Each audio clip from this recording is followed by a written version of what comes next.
Hello.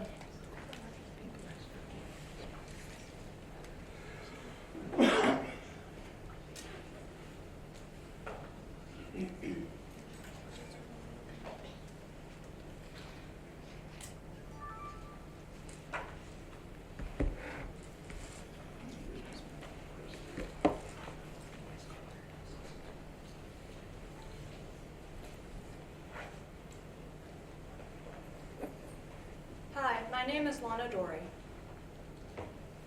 Hi, my name is Liliana Keifer. Hi, my name is Mary Colleen Johnson. Hi, my name is Gabriel Craig. Hi, my name is Eleanor Ballard. Hi, my name is Julia Mills, and this is our 2025-2026 Consolidated Engineering Project on the impact of rising sea level and storm surges on Florida. Next slide. Sea levels are rising at an accelerating rate. As we continue to chop down trees and burn fossil fuels by generating power and using gas-powered transportation, carbon dioxide is released into the atmosphere. This carbon dioxide then absorbs heat, leading to increasing temperatures on Earth. These high temperatures are affecting the ice caps and causing the ocean to expand.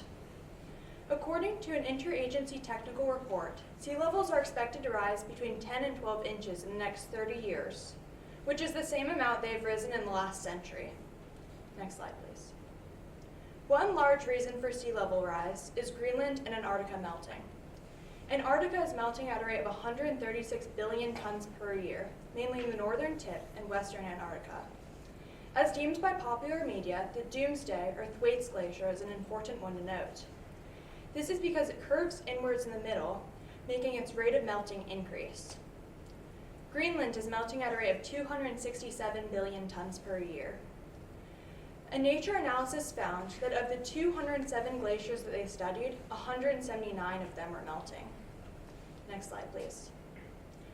Thermal expansion is responsible for a third of sea level rise. Thermal expansion occurs when the ocean's particles heat up, they move faster and spread apart, leading to an increase in volume.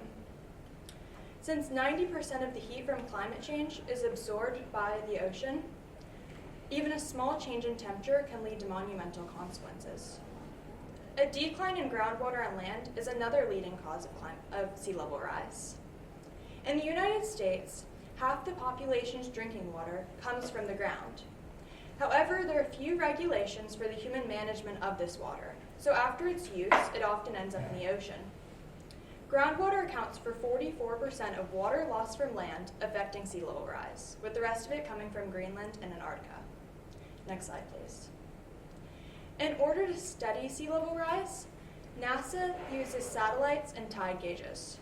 The current satellites being used today are the Jason 3 and the Sentinel-6 Michael Freilich.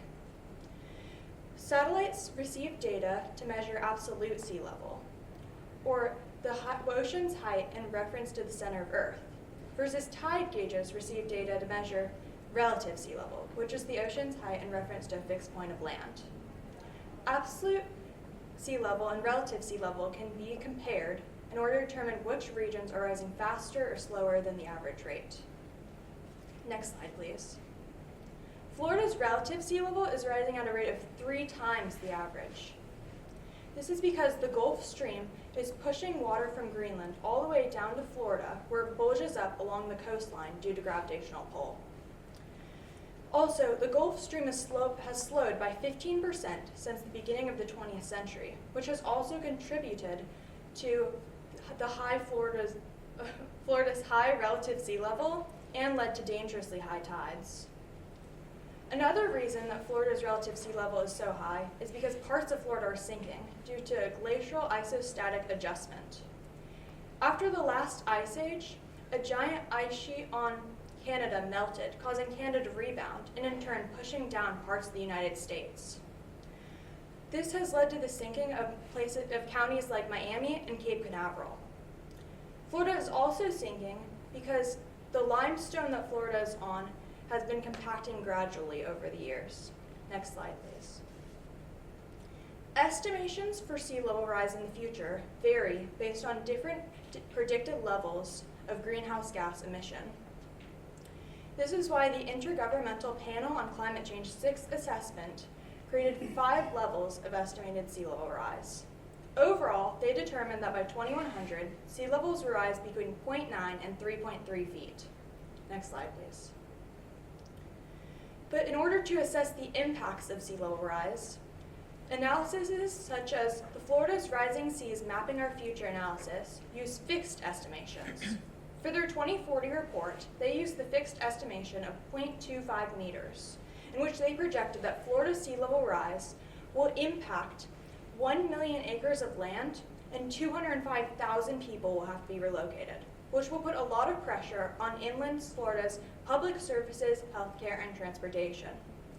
Over half of the affected area will be in southern Florida, in counties like Miami, Broward, and Lee. But central Florida will also be heavily impacted in counties like Pinellas and Manatee.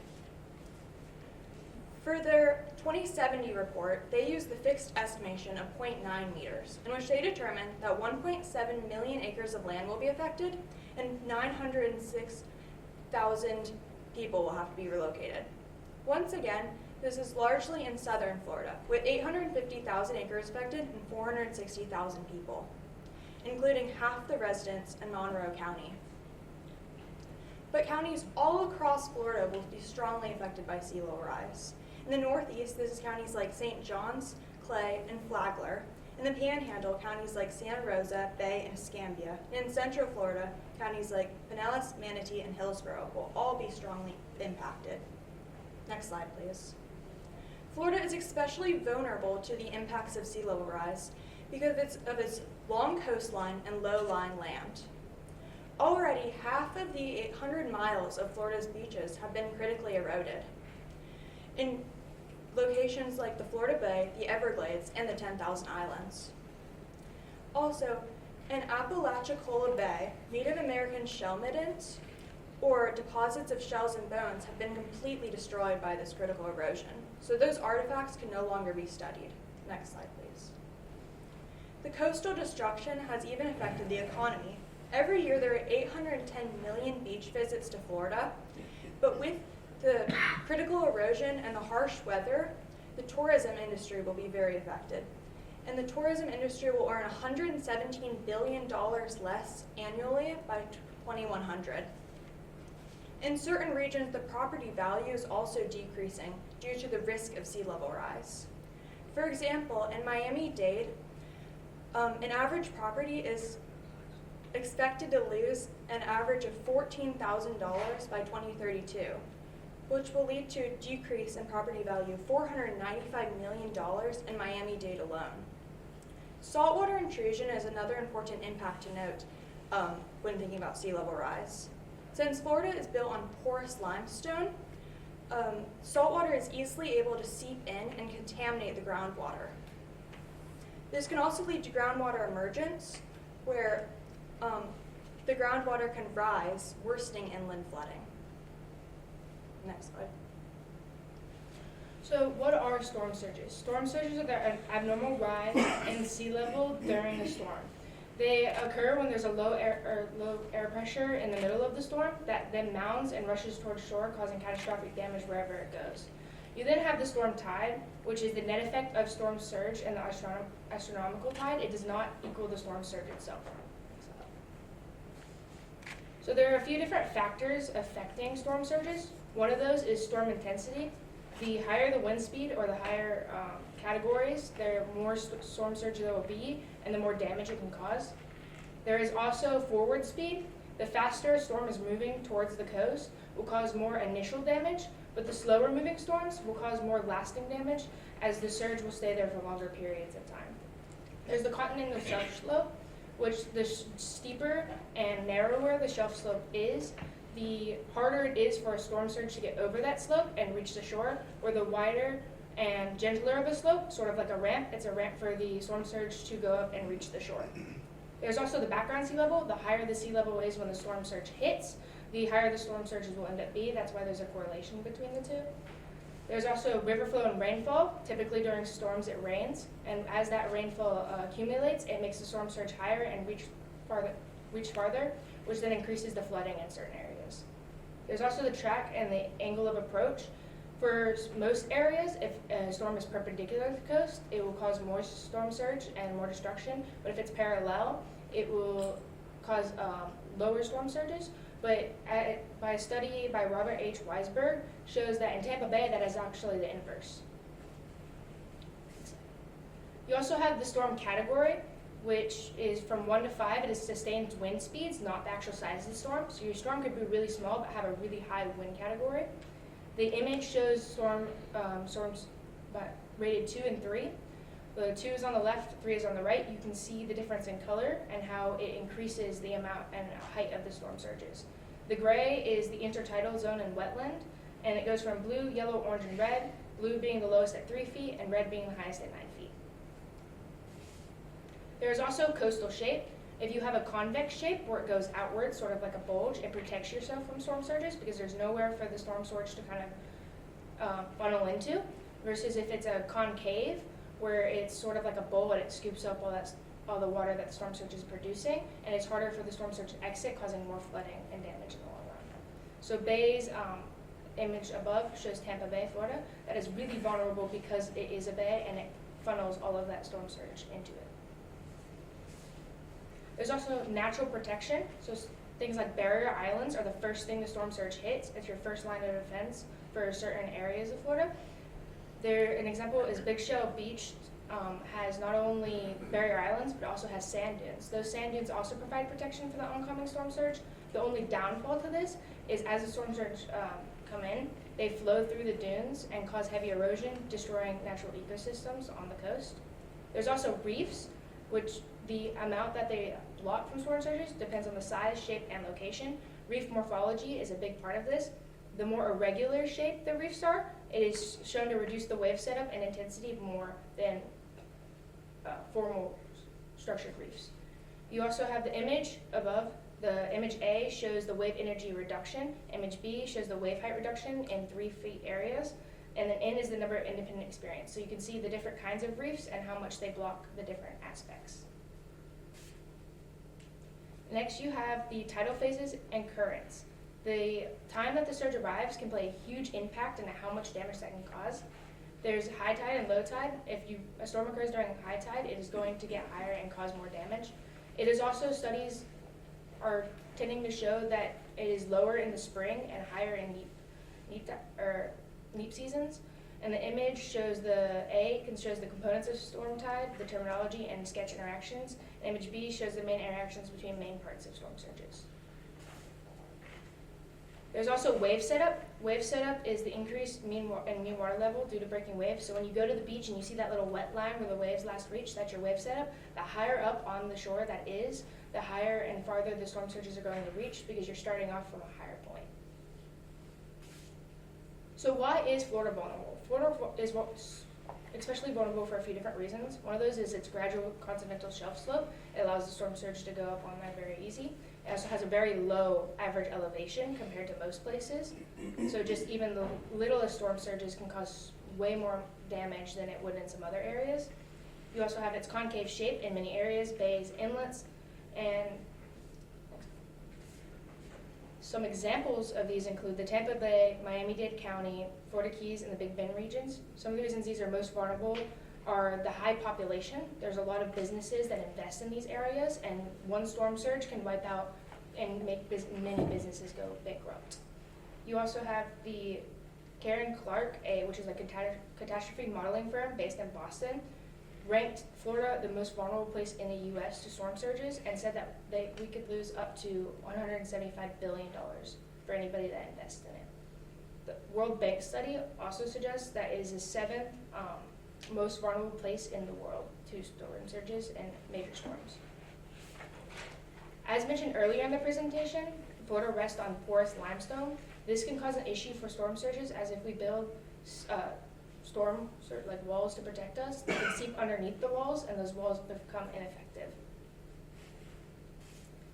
The impact and past trends. So a study by UCF and Princeton is over 70 years of tide gauges from 208 U.S. stations from 1950 to 2000. It showed a long-term increase in peak annual water levels from 0.5 to 0.1 millimeters per year, and over a 96% probability. And shows we underestimate storms, like major storms, by over 80% because of past ways of measuring them. A study by WFT also suggests that 100-year storm surge events are occurring twice as often. An example of this is Hurricane Helene, where there was a 6-foot storm surge at St. Petersburg. That was a 0.07% chance of happening, and that has now increased to 6 times more likely to happen. This shows the increasing intensity and how much our records are skewed from the past. So the future. In the 2030s, the storm heights are expected to increase, and there's supposed to be a 10% population growth, increasing the amount of affected peoples from storm surge. From 2040s to 50s, there's a 25 to 47% increase in storm surge height. There's a 10% of this is contributed to stronger storms occurring. The economic exposure is also going to increase, causing more people to be at risk and more businesses to possibly go bankrupt. One of the studies is a risky business project. They said by 2050, $150 billion is at risk for people investing in Florida, from the $69 billion at risk in 2030. There's also a study by First Street Foundation, which shows the loss from 100-year surges were $35 billion today, and they're going to increase to $50 to $75 billions by the mid of the century. From the 2060s to 70s, a weak storm surge can be anywhere from 5 to 6 feet, which is drastically different from what it is today. And this is due to the increase in sea level rise, as mentioned earlier, which can get anywhere from 21 to 54 inches. The 2080s, 6 to 9 million people will be at risk of chronic flooding and displacement due to storm surges. And by the 2090s to 2100s, people exposed to flooding are going to go up by 50%, and there's going to be a huge strain on infrastructure in the area. The image shows the future of storm surges for a 100-year storm surge event. The image on the top left shows the future change without sea level rise. So if sea level rise wasn't an issue and the sea level stayed the same as it is now, those are the effects of the storm surge would have. And this image on the bottom right shows the future change in sea level rise, or storm surges with sea level rise. So on top of the increase in sea level rise, how would storm surges affect Florida? This increasing in severity shows the importance of considering trends in the planning and solutions to prevent and minimize storm surges. All right, so the federal policies on sea level rise. So the first one that the federal government has instated is the Interagency Task Force on Sea Level Change. Now their main goal is to keep local, state, and the federal government informed about sea level rises and what it does and what it can do to us. Now they get their information from NASA, so it's very reliable, and they plot data for the future impact of sea levels and the present impact. They've also partnered with U of H, or University of Hawaii, to get the full extent of how sea level rises affect the Pacific Islands, so we can understand how it can affect us and how we can use both of the data to make the best plan for us. Another big point that the federal policies have instated is the Coastal Zone Management Act of 1972. Now their motto is to preserve, protect, develop, and restore coastal zones. They believe in land conservation in the form of protecting their natural buffers to prevent flooding. They also have a voluntary partnership with the federal government, and so far 34 coastal states have participated in this. They all follow the same requirements that have been set by the Coastal Management Act. However, they all have different policies in place to help their area. The coastal states they include Great Lakes states, but they also include states that are on oceans and the Gulf of Mexico. So another policy that is implanted for sea level rise is the Department of Housing and Urban Development. Now their main goal is to protect wetlands. They do this by making sure that the buyers and sellers they understand the possibilities that could happen if you develop on wetlands.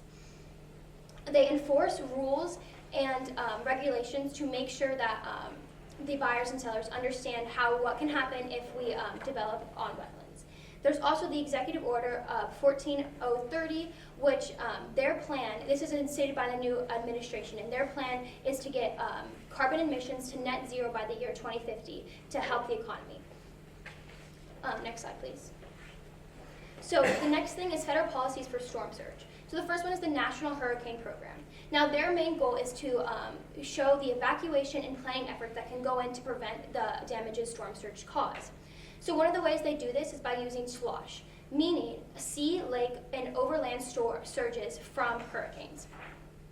A lot of big administrations use this, like NOAA, National Oceanic Atmospheric Administration, or FEMA. They use slosh to make the data show the maximum impact due to storm surges. This data is based upon intensity, track, and the size that a hurricane comes in. Now, the only problem with the slosh maps is that they cannot track tides, river flow, and rainfall. So it does have its issues. Then you also have FEMA. Now, they give grant funding for a bunch of different things due to storm surges, but one of the most notable ones is flood mitigation grant. And this is basically instated to reduce and minimize repetitive flooding in an area. Next slide, please. So changes needed on the federal level. So the current policies focus on post-disaster efforts instead of pre-disaster efforts. If we were to focus on pre-disaster efforts, for every $1 spent on pre-disaster efforts, $6 would be saved that was spent on post-disaster efforts. An example of this is the Disaster Mitigation Act. Now, they give funding for after disaster strikes. If they would have given it before, we would have saved a lot of money, and we wouldn't have to rebuild infrastructure, and we could protect it to stop from further damage. Another thing is the new administration has defunded FIRMS, which is flood maps that are risk management standards. So these keep a even policy across the board for buildings, for just the understanding of how storm surges can truly affect us and sea level rises. But with the defunding, it has created an uneven policy across the board with all the different administrations that are giving these maps. And to help this problem is they need to fund groups, one group to find the most credible data to make the best way to understand that sea level rises and storm surges can really affect us. Next slide, please. So the current state policy for rising sea levels. Now, one of the branches of this is the Florida Department of Environmental Protection. And under this is the Florida's Resilient Coastline Programs. Now, their main goal from this is to strengthen communities' resilience, protect natural resources, and bring awareness to sea level rise and how we can plan to minimize this. They do this by giving grants, technical assistance, and guidance. So local governments, state governments get their information from this, and this is how we have a solid plan about how to minimize sea level rise. Another thing to go along with this is the Florida Coast Management Plan and Guidebook. So this basically is instated to help local governments understand the best way to go about minimizing sea level rise. Another thing instated is the Resilient Florida Program. Now, this is instated to protect inland waterways, coastlines, and shores from sea level rise. They give grants and technological help to at-risk places. Another thing instated is the Florida House Bill 513. They protect, assess aging infrastructure from vulnerability due to sea level rise. This is very beneficial for us because as Florida gets older, so does many of the buildings, and if we can prevent this and make new standards, it can help us in the long term to withstand this prevalent problem. So changes needed. So one of them is the outdated maps. So they need to use future projections to actually get a good idea of how sea level rise will change over time. Many of the FEMA maps don't do this. They only do the past projections, and you can see how damaging this was, one being an example of the Texas flooding. This was so damaging because nobody saw it coming, and if we use data and predict the future floodings, it wouldn't be as damaging. Another reason is the lack of climate change action. Now, climate change is directly in proportion to global warming, which is the cause of sea level rise and increased storm surges. With administrations not agreeing with the fact that climate change is real, it makes a rocky area to where policies don't know if we should talk about climate change and how much it affects us. There's also called the Private Property Rights Protection Act of 1995. Now, this is instated for property owners to seek compensation if regulations from the state government diminish their land value or use. Now, in theory, this is a really good thing to protect from governments just using your land for their purposes. But if local governments and state governments were to try to minimize sea level and storm surge acts, they need to be able to do it without having to get sued, because there's a very good possibility that they could get sued from this. There's a lack of enforcement. So as many of the policies I've mentioned, most of them are not enforced. They're mostly just a framework to show how to best minimize it, but most people don't actually read it and see how we can help with these problems. There's also the lack of funding in general, because everything doing storm surges and sea level rises just need to be more funded. And one way we can do this is making a permanent legislation framework. So, because new administrations can put different things, but if we have this one policy that we stick to and we can grow on it through the years, it will keep us in better shape for the future problems to arise. Next slide, please. So, misinformation. So this is very prevalent when we talk about policies, sea level rise, and storm surges. It's more prevalent during sea level rise because it's not a visible thing. Most people cherry pick their information, meaning that they take data from 1 year or a couple years and they see it's going on a downward curve. That might be true, but if you take it on the entire scale of something, you see that it's actually a big increase over the years. And to note that sea level rise will never be a linear thing. It will continuously be a constant increase over the years. So some years it will go down, but the next years it will increase dramatically. Another thing that is a big impact of the misinformation getting spread is social media. Social media gets you just a little section of what the truth is, maybe to get their views, maybe to get more money, because they're trying to get this information across. It gives you false beliefs. And a really good example of this is the picture up here. Now, this is Sydney Harbor 140 years prior to present day to now. They look at this, they're at the same level in water. But what is not talked about is that the one 140 years ago is actually at high tide, and the one at present day is actually at low tide, which truly means that sea level rise has been on a increasing rate for many years. Another thing is motivation. So this is behind misinformation. One, especially for Florida, economically, one of the ways is real estate, because obviously most of Florida's money in real estate is on the coastline, and they like to downplay the risk of sea level rise and storm surges so they can make more money. You can also see this with fossil fuel companies, because fossil fuels ultimately have cause with climate change and sea level rise, and they don't want to bring this problem out in the public because it will ruin their paycheck. You also have political motives. So, like I said before, fossil companies, America runs on fossil fuels in most of the ways, and political figures don't want to lose that source of energy, because it's a cheap source of energy. However, they also have we also have to challenge these ideas that have been instated, because if we don't find our information from a factual source and fact check it with multiple different sources, then we can find the entire idea of what is actually happening and find the best outlook on the truth. And this is how we can minimize misinformation. There are many problems with the current insurance system in Florida. The first of these problems is high premiums. The home insurance premiums in Florida are more than double the national average. For example, for $300,000 in coverage, the annual average for Florida is $5,209, while nationally, for the same coverage, it would be $2,329.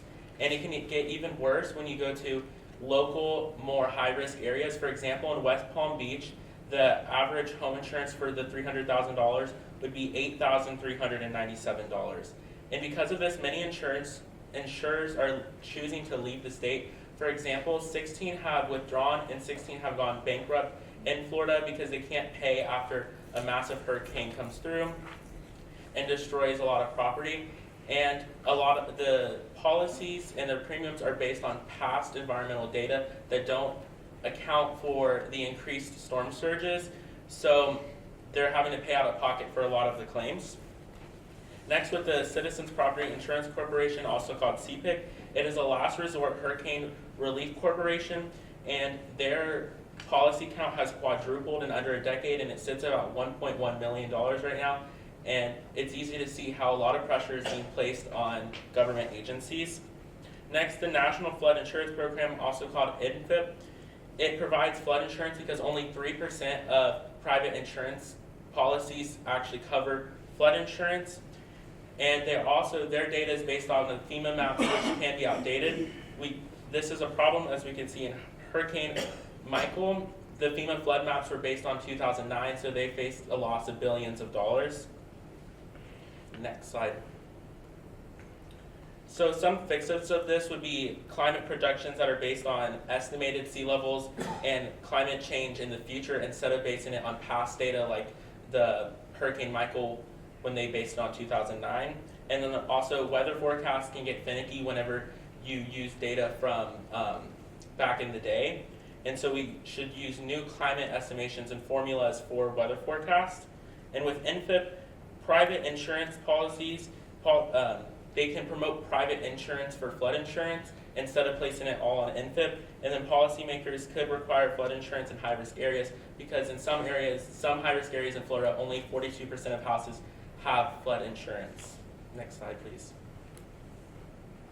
So some reforms to the system. The first of these is I have the Fortified Home Standard, and this was created by the Institute for Business. And this creates heightened standards for roofs and other aspects of a house. And it's very effective in reducing the burden on insurers and the insured. For example, during Hurricane Sally, a study was conducted in Alabama that found that there was 55 to 74% less insurance claims and 40% less claim severity for the claims. Insurers and overall insurers saved about $112 million, and the insured saved about $35 million. Also, in Louisiana, they provide $10,000 in grants in some situations to retrofit roofs to fit the Fortified Home Standard, and they require that some discounts be provided for houses that follow the Fortified Home Standard, averaging about 22%. The Florida Hurricane Catastrophe Fund, it helps insurers pay claims when hurricanes come through. Though the reserves are limited and a single storm could wipe out their entire reserves, so governmental bonds could help expand their reserves and create a structure that encourages insurers to stay in Florida's market to take the burden off of governmental systems. And then government climate-related claims courts could be created with specialized judges that are informed in insurance and climate-related issues. And this could take, because 13% of denied claims by insurers result in lawsuits, which can clog this system, so this could help take some of the burden off of the court system and the insurers. Also, high-risk zone mitigation. Some zones in Florida will become untenable in the future, so it's important to deter development in these areas. So discounts could be placed to move to low-risk areas or governmental grants. And insurers should also diversify their portfolio to outside of Florida or inland Florida, so when a hurricane comes through and causes a lot of property damages, insurers aren't struggling to pay for the claims. Next slide. So other areas around the world and locally have systems that we could take aspects from. For example, in the Netherlands, they focus on engineering like dikes, barriers, and deltas that take the burden off of insurers. In Japan, government covers insurance losses, and they also provide up to 30% for resilient housing and infrastructure. And locally in Miami-Dade County, there's lower premiums to houses that are follow updated standards and are prepared for new hurricanes and storm surge. With the Florida Office of Insurance Regulation, they could require insurers to disclose risks in living and migrating to high-risk areas because it can be a lot more expensive for both the insurers and the insured. Next slide.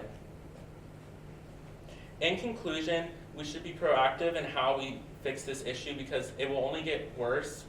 And the insurance, if we don't solve it now, then it would just become more and more expensive, and there'd be more hurricanes, which cause distress to insurers, and they could leave the state. And it's necessary because it will only get worse from here unless we help fix the problem. And then we could also lead the world by example in the insurance, because a lot of other areas around the world are low-lying and face rising sea levels, so it could be important to lead by example. Next slide. So our plan for infrastructure when disaster does strike. So our plan concerns civilian needs. These civilian needs including sewage systems. Individuals need to be able to go to the bathroom, and this waste cannot be leaked onto the streets, infecting healthy citizens. This also includes water supply. Individuals, again, need water to drink. They need water to bathe and to make food. Communications is also a civilian need alongside electricity. A lot of times when a hurricane hits, you'll notice that your power goes out, or the electricity that runs a city will go out. Next slide. So sewage. In means of preventing sewage leaks from happening or sewage system failures from happening, we have come up with certain solutions that can fix this prior to disaster striking. Elevating the sewage systems is a very effective solution. However, it does have negatives in regards to the economy. Sewage systems smell bad even when they're underground, so elevating that sewage system is going to intensify that smell. Additionally, having sewage systems elevated above ground can serve as an eyesore, not only for the residents that live in that community, but also tourists that come. People most likely aren't going to want to go to a place that is known for having their sewage systems elevated above the ground. Next is floodproofing sewage systems. Floodproofing sewage systems is again a very effective solution, considering that, as said before, the foundation of Florida is porous limestone, which allows for the infiltration of seawater into the ground, which can contaminate and lead to sewage system failures. So floodproofing the sewage systems is a great solution to preventing any of that from occurring. However, this would require digging up the current sewage system and replacing it, which can be time-consuming and costly, but it is worth it considering the effects if the sewage system fails or has a leakage. There's also check valves and backflow preventers. Next slide. So check valves. Check valves are a mechanical device that allow fluid only to flow in one direction. This would prevent any cross-contamination in the sewage pipes, and this is a diagram of a check valve. Next slide. This is a backflow preventer. Backflow preventers prevent any of the water that is in the sewage pipes from flowing backwards, which again, they work hand in hand in a way with check valves, considering that both work together to prevent any cross-contamination in the sewage pipes. Next slide. Water supply. Again, individuals need water, and most of this water comes from freshwater reserves or aquifers. So the ways in which we have found to prevent any of the seawater from infiltrating into the freshwater reserves or aquifers when flooding does occur or storm surge is stormwater management, salinity control system, levees, floodgates, and seawater intrusion barriers. Next slide. Stormwater management.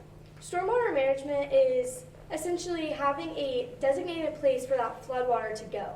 When it floods and when storm surge does occur, having a certain area for that floodwater to go is very vital.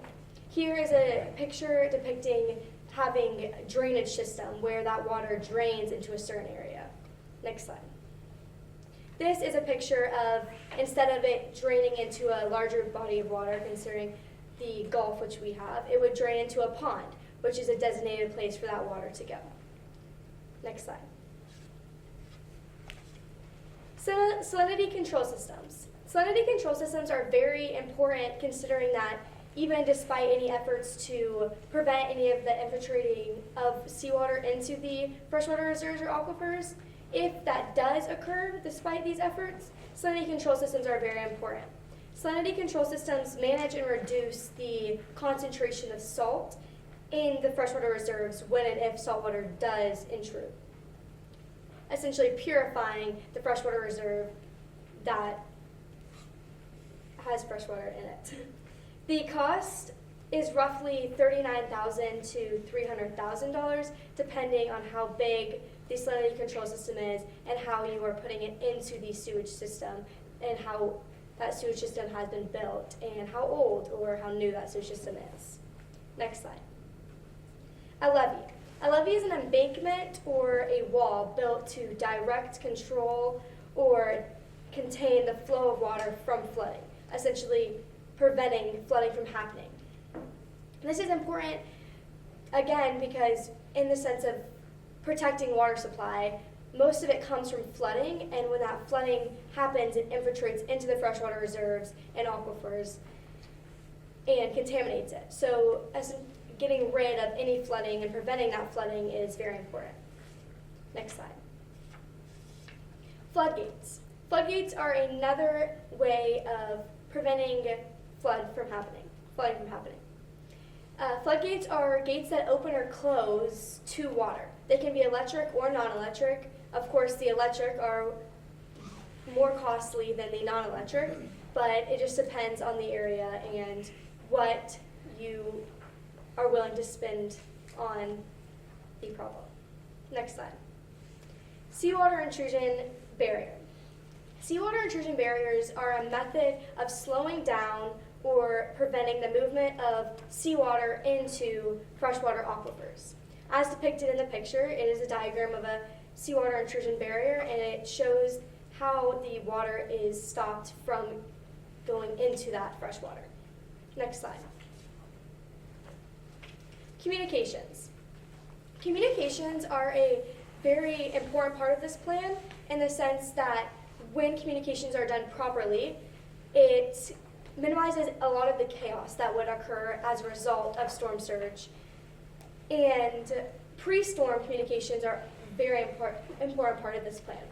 The pre-storm communications work before, obviously, the storm has occurred, and they need to be set in place now. A lot of the times, the pre-storm communications can be done through social media, which is a great way of doing it because it is the media of the younger generation. A lot of the individuals in the younger generation keep in touch with what is happening in their community through social media. And it's also important that the social media account that is providing this information is verified, because a lot of non-verified accounts may not even give out false information, but information that doesn't match what other systems may be providing for the community. So it's important to have one verified account that gives out a certain plan.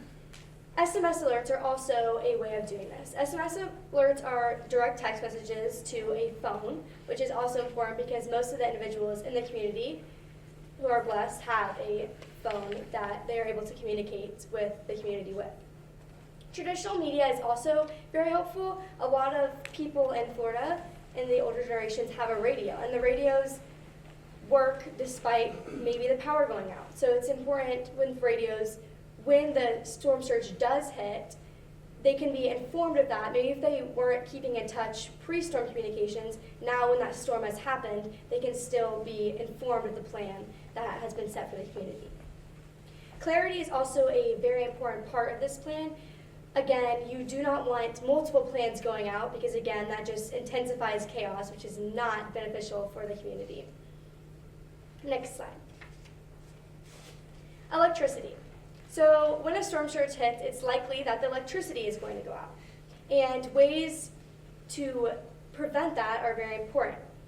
The first part of this plan could be underground programs. Underground programs are essentially burying your electricity lines, but the one thing with Florida is we would not only have to bury them, but we would then have to flood-proof them.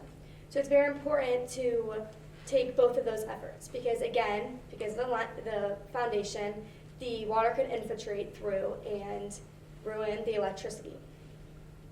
This can cost anywhere from $6,000 to $1.5 million per mile, again, depending on how much money the community might be willing to spend on it.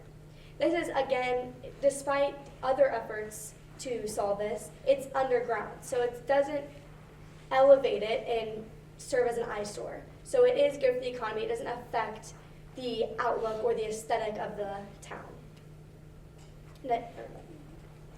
Raising substations. raising substations are very effective, and they could be an eyesore, but they are effective and they are a direct solution to this plan. Backup generators. Backup generators are a very effective solution to this plan. Michael Fell, engineer at Building Consultants in Destin, Florida, said the best solution is a backup generator fueled by natural gases. Backup generators are a very essential way to ensure that there will be power even after the storm surge has hit. There have also been ideas formulated to put that backup generator more inland so that it's not as affected by a storm surge. They vary in cost, but the whole house generators cost typically $12,070, roughly, including parts and installation. Utility workers are also important, which are designated people that are going to be ready to go out into that affected area and help restore and repair the community.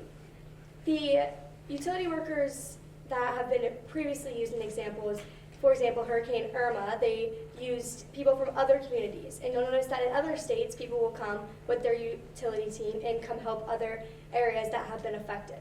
Even now, like the hurricane in Jamaica, people that I know from our area are going to Jamaica to help repair and restore their community. Drones and unmanned boats. Drones and unmanned boats are helpful in times of distress. They're rapid and contact-free. The drones are able to go and overlook a very large space and find which areas were most effective and which areas will need the most assistance. Small drones cost around $1,500 to $5,000, and bigger drones cost $25,000 to $15,000. Unmanned boats depend on their payload and their range, so the price varies more than a drone or a bigger drone. But each are very helpful to, after the storm surge has hit, in restoration and helping the community. Next slide.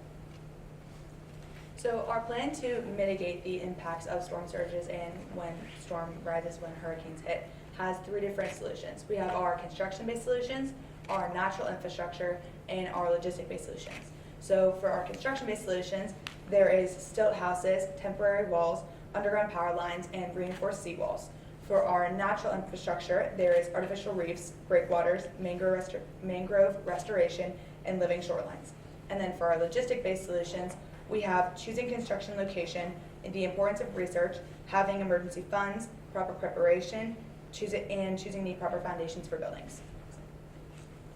So the first construction-based solution is stilt houses. So the core principle of a stilt house is elevation. They are built on stilts, or they are also called pilings or piers. And these pilings, piers, or as we're going to call them today, stilts are anchored deep beneath the ground. So this raises the main living area above the expected flood and surge levels, which allows water to pass underneath homes instead of hitting the living area directly. The purpose of building a house on stilts is to avoid direct contact with the storm surge, to provide flood protection because your house will stay dry when the surrounding area is flooded, and it also has improved resilience against wave action because the space beneath the home is open, so the wave isn't striking solid wall, reducing the impact force and minimizing foundation erosion. This is also has a lot of long-term sustainability because as sea levels rise, the homes that are already elevated will have less costly relocations because they're already above where the sea level is rising. Obviously, with everything, there's downsides. So the downsides of stilt homes, one of them is accessibility. Obviously, stilt homes are elevated, so it's going to take either stairs or ramps to get up to them, so people with mobility issues aren't going to be able to take stairs, so you're going to have to find a way around that. Another is maintenance. So over time, your stilts are exposed to salt, moisture, and wind. They'll degrade the materials, which is really big for Florida since most of the times when these will be used, they'll be used in coastal areas, which is really exposed to salt, moisture, and wind. Another thing is stilts may fail under harsh conditions if they're not properly constructed. So obviously a stilt house is going to cost more than a normal foundation house. A stilt house can cost anywhere from $400 to $470 per square foot, as compared to a normal house can range from anywhere from $150 to $280 per square foot.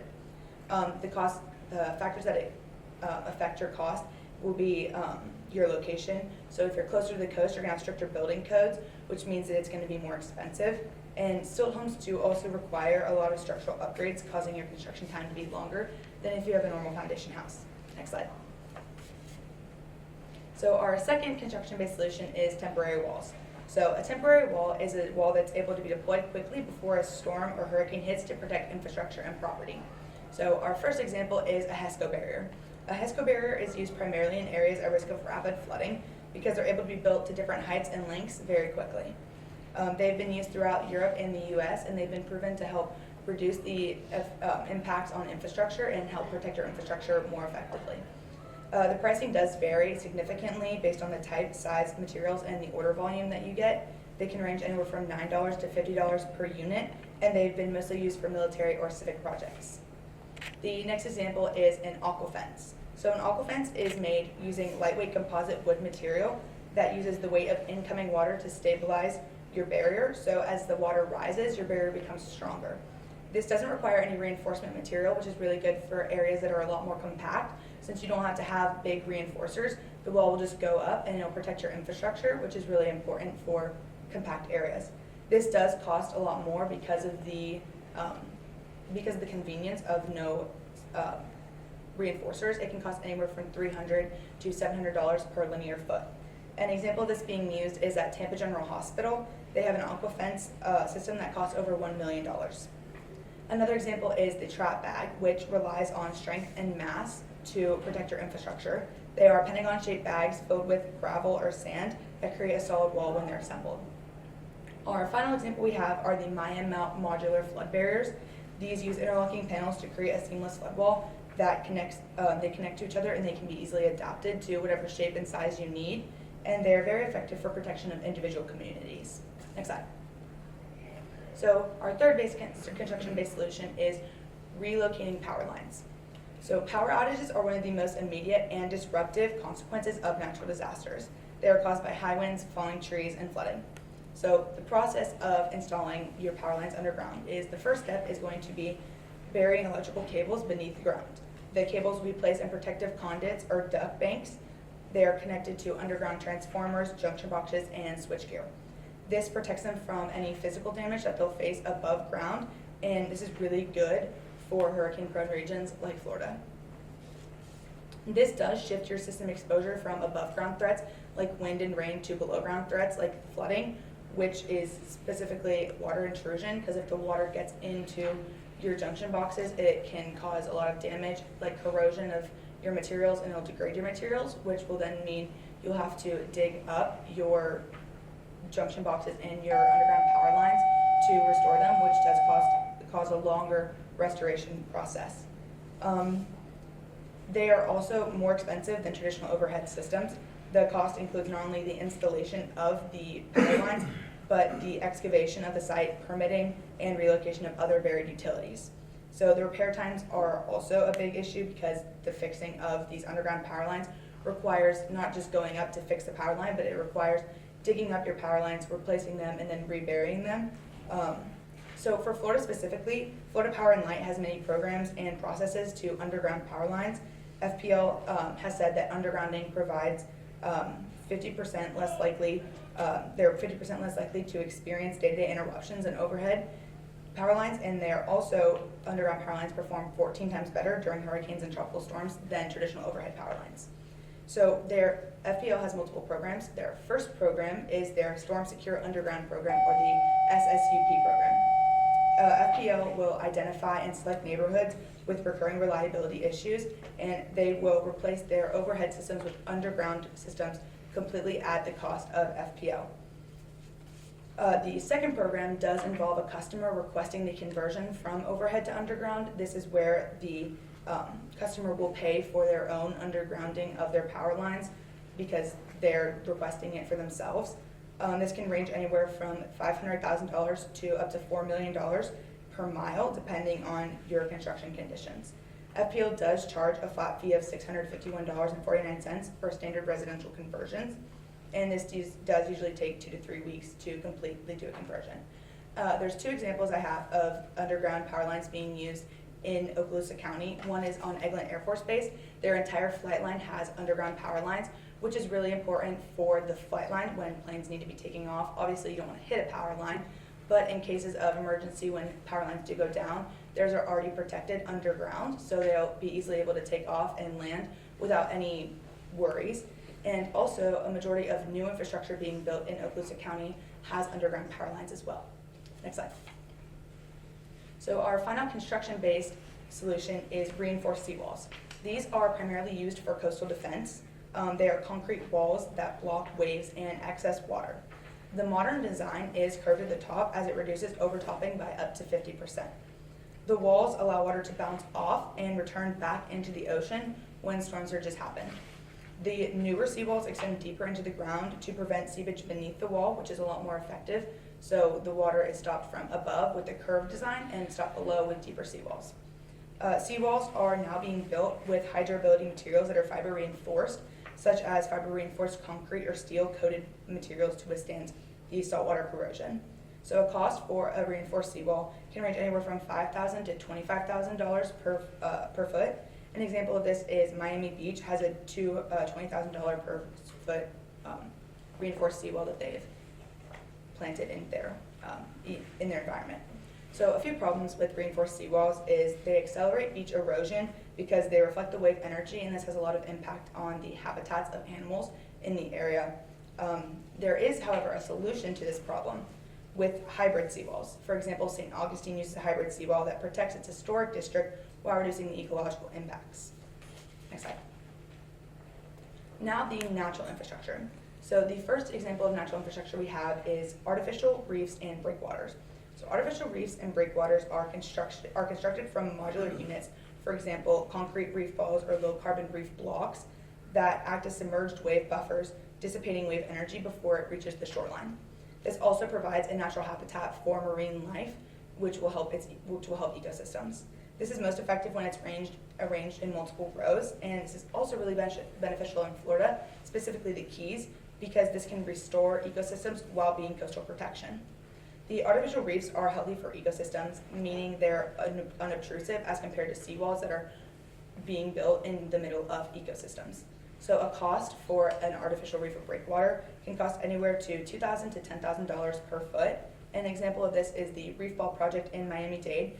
Theirs cost $3,500 per foot, which is much more cost effective than the reinforced seawalls. Next is the mangrove restoration, which mangrove forests are a buffer they work as a buffer by absorbing waves through their dense root networks. Studies show up to a 66% reduction in wave heights across 100 meters of mature mangrove forests. After hurricanes Irma and Ian, studies show that mangroves presented hundreds of millions of dollars of potential property damages just by having them there to protect the local infrastructure. The cost for this is pretty expensive though. It is $15,000 to $50,000 per acre. However, this includes the planning, site preparation, and monitoring over 3 to 5 years post-installation. Mangroves do also provide a habitat for fish, birds, carbon mitigation, and water filtration to help boost your ecosystem. The final natural infrastructure example we have is living shorelines. So living shorelines are mainly made out of marsh vegetation, rocks, sand dunes, and oysters. They help protect the area that's being attacked by storm surges and by waves to prevent the storm surges coming onto the land. An additional benefit of this is it supports biodiversity and it supports water filtration.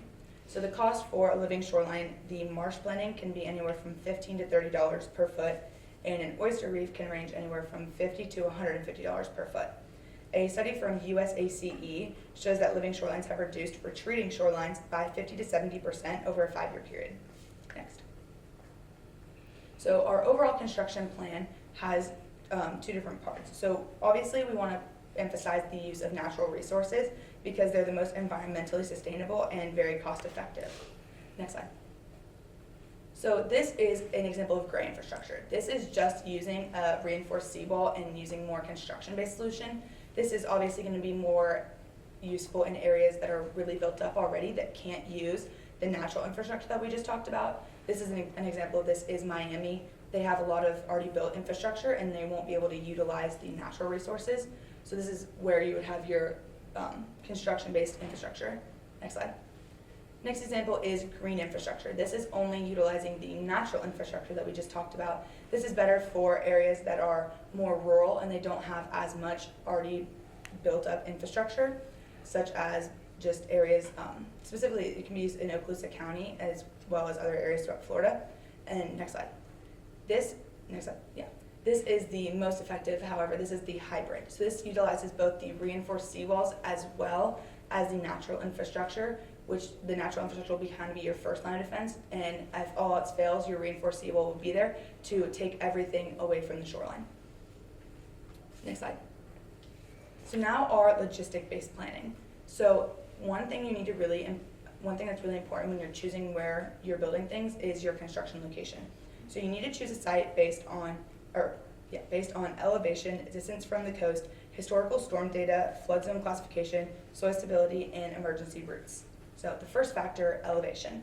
Building inland is key, as you're building in a high, usually inland is more high in elevation, and it's avoiding low elevation, which is where a majority of flooding will be.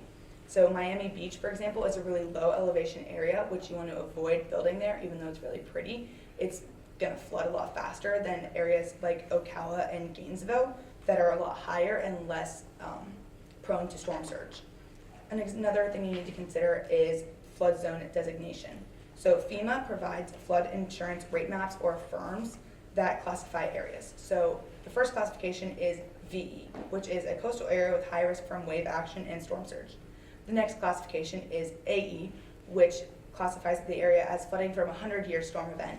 And the final classification is X, which is a minimal risk zone. So the National Oceanic and Atmospheric Administration tracks all hurricanes as well as the frequency and the intensity of these storms. Another thing you need to consider is the soil and drainage conditions. So in coastal areas, they have a lot poorer drainage and they have a lot more saturated soil as compared to inland areas. They have well-drained, they have good drainage systems, and their soil is suited for long-term infrastructure. You also need to consider your access to evacuation routes and emergency services, considering proximity to state roads and hospitals, emergency centers, and utility backups is really important when you're choosing where to build, specifically what you're building. And it's also really important to consider building codes and local regulations to make sure that you can meet all of those with what you're trying to build, where you're building it. Next slide. Next is research. So it's really crucial for public safety, infrastructure planning, environmental protection, and economic resilience to research where you're building. Studies show studying historical storm patterns, surge behavior, and coastal vulnerabilities allow researchers to create accurate prediction models. The National Hurricane Center, or the NHC, allows officials to forecast the size of a storm and how much water could be pushed onto land during that storm. Research helps engineers understand the most vulnerable areas and how to design infrastructure that can withstand hurricane forces and storm surge flooding. Research also facilitates preparation for hurricanes, including the evacuation routes, stocking shelters, training response teams, and planning for food, water, and medical needs. Next slide. So emergency funds are really important. For individuals, financial experts recommend saving up to from 3 to 6 months of living expenses, because that's just what you need whenever a storm does occur. It's also really important to have your savings being very accessible. So if you don't have power, you can't use online banks, and ATMs will go down, which means that it's really important for you to have cash. It's also really important for you to have your important documentation, such as your passports, your IDs, your birth certificates, and anything like that you would need. And it's also really important to just know where you have all of this stuff, so when a storm does come, you can easily get it and evacuate if you need to. For local governments, the National Association of Counties, or NACO, and the Government Finance Officers Association, or the GFOA, recommend having 17% of a yearly budget in emergency funds. In serious disasters, though, FEMA will step in. So FEMA coordinates aid like founding shelters, establishing temporary housing, and performing infrastructure repairs. FEMA will usually cover up to 75% of your impacted area's disaster cost to help take the financial burden off of these areas. Next slide. So it's really important to prepare for when a storm does hit. So failing to prepare can cause millions and millions of dollars in damage So for hurricanes Irma, Michael, and Ian, they all caused billions of dollars in losses and had major effects on infrastructure, location, and daily life for people that lived in the areas affected by these storms. Investing in hurricane-resistant construction, proper insurance, and storm preparation supplies to protect yourselves and your community is really important. Reducing individual loss will lessen the burden on emergency services, insurance systems, and disaster relief efforts. So if you're more prepared than the people that, let's say, aren't as prepared, it's not as detrimental to these services that are providing aid if you can keep yourself prepared. Next slide. So it's really important to choose the proper foundation for buildings when you're choosing what to build. So an example of a foundation is a pile foundation. An example of this is driven steel, timber, or concrete piles that anchor your home deep into stable ground layers that allow water to flow beneath them. This minimizes hydrostatic and hydrodynamic forces that push against your structure. Another example is an insulated concrete form or an ICF. This is extremely wind and impact resistant, and it also resists moisture infiltration during flooding. This doesn't warp, rot, or lose integrity when it's exposed to water, which is really good for Florida since we do have a lot of intrusion into the foundation of Florida, like we've already said. For non-elevated houses, however, you can use reinforced concrete foundations, stem walls, and grade beams that offer strong resistance to wind and water forces. These rely on concrete footings and steel reinforcement to provide lateral stability and a solid anchoring base. Next slide. Thank you all so much for coming to our presentation. Are there any questions? Thing that I would ask is, in your research, and you did a lot of it, obviously.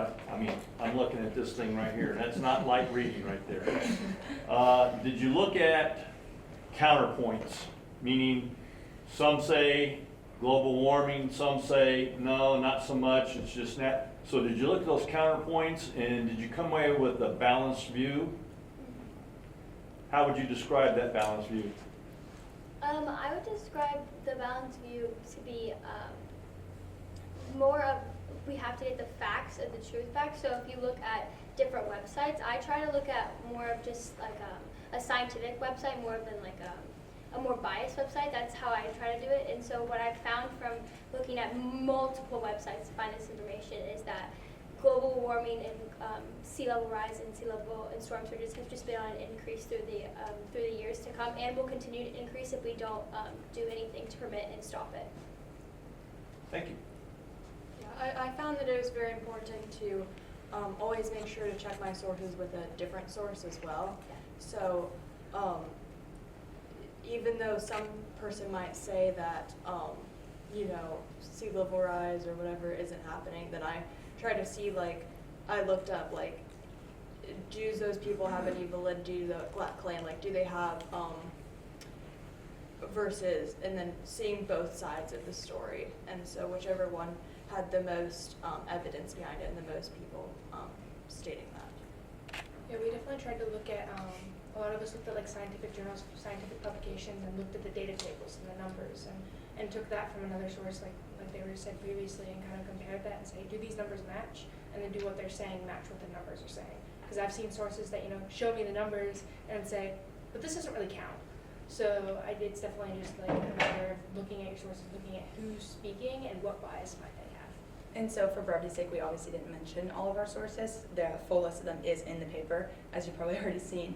But when we're doing our individual, we had 4 different groups coming into this project, and we were all tasked with assessing this issue. We do validate every single source we say in our individual groups' presentations. So we try to find the most valid sources that we can. That's great. Now, this is going to be one of those where it's just your personal opinion, or maybe 6 opinions. But, they talk about the United States trying to lead in this, global warming, or whatever term you want to use today. Do you ever see the entire world getting on board with this? Because take a look at China, and they're not doing any of that. I think some places, obviously some places aren't in the coast, so a lot of the countries that don't have such, they aren't so vulnerable, aren't going to take it seriously because it's not a present issue to them, especially with a lot of the current conflicts going on. I know it's going to be hard for a lot of countries to want to get on board with this or work together to help stop this. So I feel like that we are going to come into a lot of issues if we're trying to get the whole world involved. but it definitely is something that varies by country based on where they're located and what their risk factors are. Very good. I would also say that with the presentation, a lot of it had to do with storm surges. And as you probably know, the storm surges in Florida can be very prevalent, and the hurricanes that hit Florida. So I think a lot of it is also just as a result of that, and more so like hurricanes and storm surges that go with that. I think for us, like majority of us have all lived here our entire life, so we definitely see it from more of a, this is like something that's directly impacting us. And I know for me personally, I want to live in Florida when I get older. So obviously I'm seeing, if it's still here, obviously I'm seeing kind of these impacts as they've changed from like when I was born to now, and like seeing how they're going to change over time. So obviously we have a different view than people, like she said, that don't live in coastal countries. So I think it's kind of just like having the balance. Like obviously for us, we definitely see it, but other people may not. So kind of trying to all collaborate, be kind. You also have to think that like as you get and the sea level rise comes in, and you know some places might become underwater, it doesn't just affect the areas there, it affects everybody, because those businesses are going bankrupt that might have places, you know, somewhere that's not on the coast. But then those businesses go bankrupt, and now you lost that business in that area. And so not only is it affecting everything in that area, everybody in that area, but then you have to think about that population has to go somewhere else. Then populations are increasing in other places. So I think it's not just people on the coast that are vulnerable to this, but everybody, especially in the U.S., because everybody's going to be affected when this starts happening. Even if all the countries don't agree or try to make solutions to this problem that we're experiencing, it's very important for even in our area to focus on the local solutions that we can implement without them. Excellent. I won't take anybody else. Anybody else got any questions they want to ask? Mr. Heinley. It was a great presentation, So how do you feel if the insurance part of it, okay? How do you feel about if government stopped coming in and bailing out individuals? I mean, back in the day, no one lived on the beach because it was dangerous, and you couldn't get insurance. And the rich people lived in the high parts of the coastal areas. I think like as we've evolved as a society, we've become more like, we wanted to live like on the coastal areas, specifically like you can see in Destin, a lot of tourism, a lot of condos and houses and all those things live or on the beach. Like I worked on the beach this summer, and I would see all of these condos. And I think like with the insurance systems, like I said, like FEMA will cover up to 75% of the costs like of disasters. And I think if that stops, it's gonna kind of teach people you can't necessarily live in these areas, but I don't think necessarily that's going to stop because we as a society want to live there. So I think it's going to be kind of like a double-edged sword. Like, yes, this is going to be proven and it's going to show, hey, you can't do this, but it's not necessarily going to stop. So I would also add on to that by how much the coastal areas are such an economic, it's just like a prosperous area for us as Florida as one. It's why it's because we have this beautiful tourist area. We're filled with sand and beaches. It brings so many people down here, and it really builds our economy up. And so I think that if the governments don't protect the citizens living there, it will also hurt the economic side of it as Oh, well. there's no doubt. It would stop the half-cent sales tax there. Yeah, that's what I was going to say.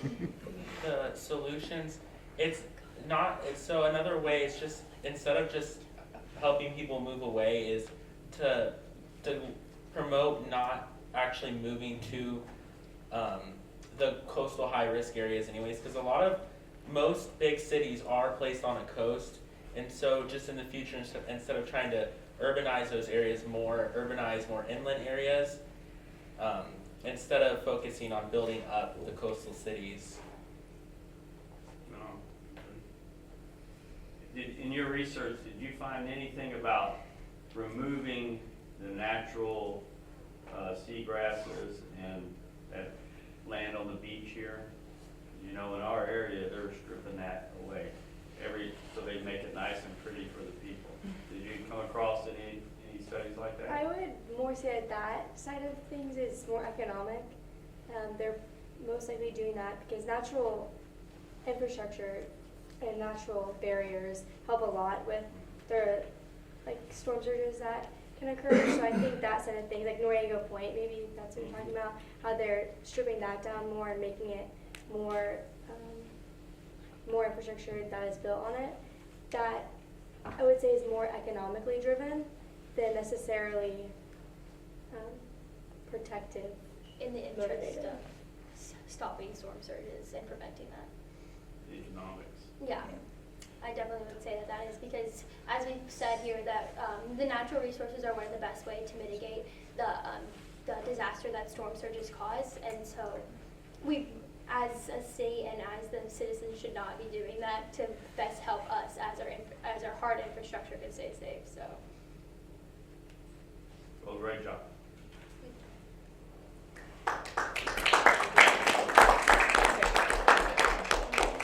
Any other questions, anybody? Mine's more of a soft question. I mean, I was thinking back, Aaron, Opal, Ivan, right, Katrina, all of them through the Gulf, Michael, golly.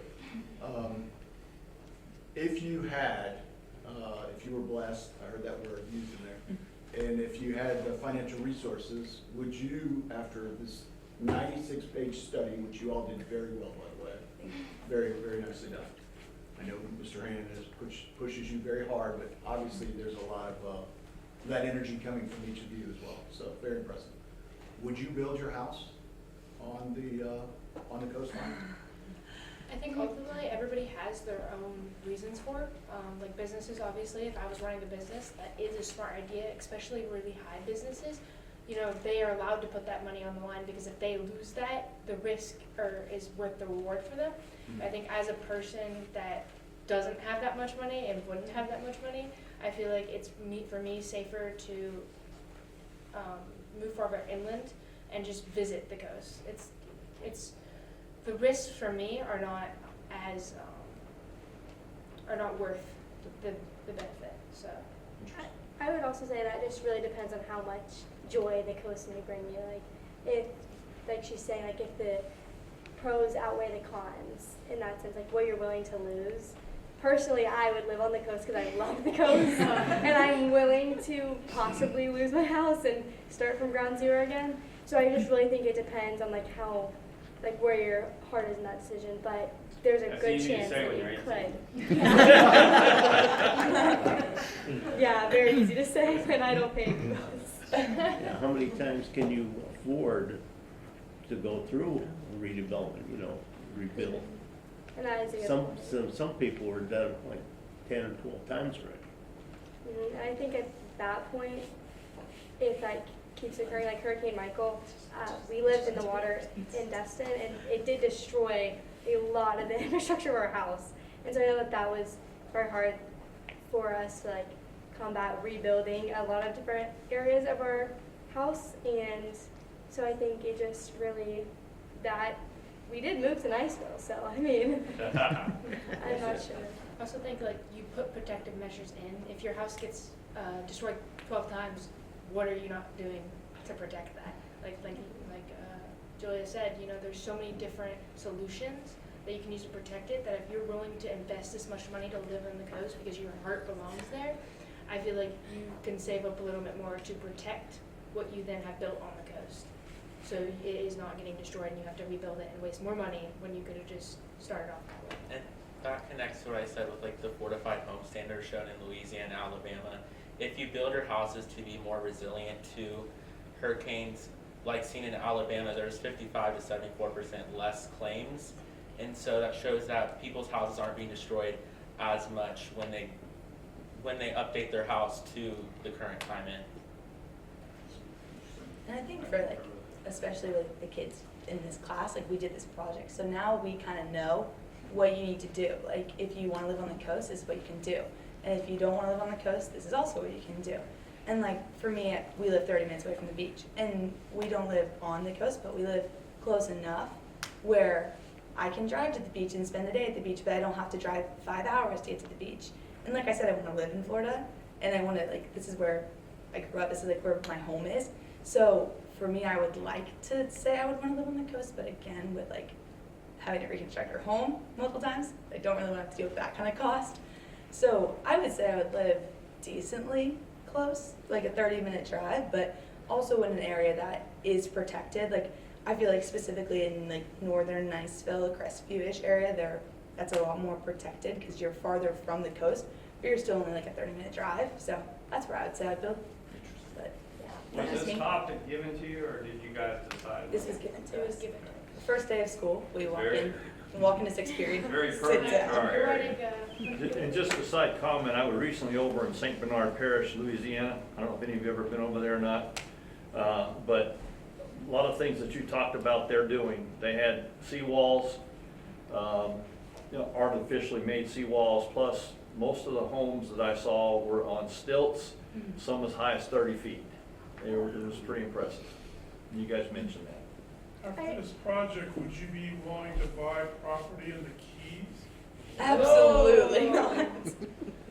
Thank you. I would also say it goes back to communications as well, like informing people of how they could go about, like Kiker was saying, like fixing and preventing just maybe as much damage happening, and going about different solutions to constructing your home a different way, or putting in different constructive-based things to protect your home.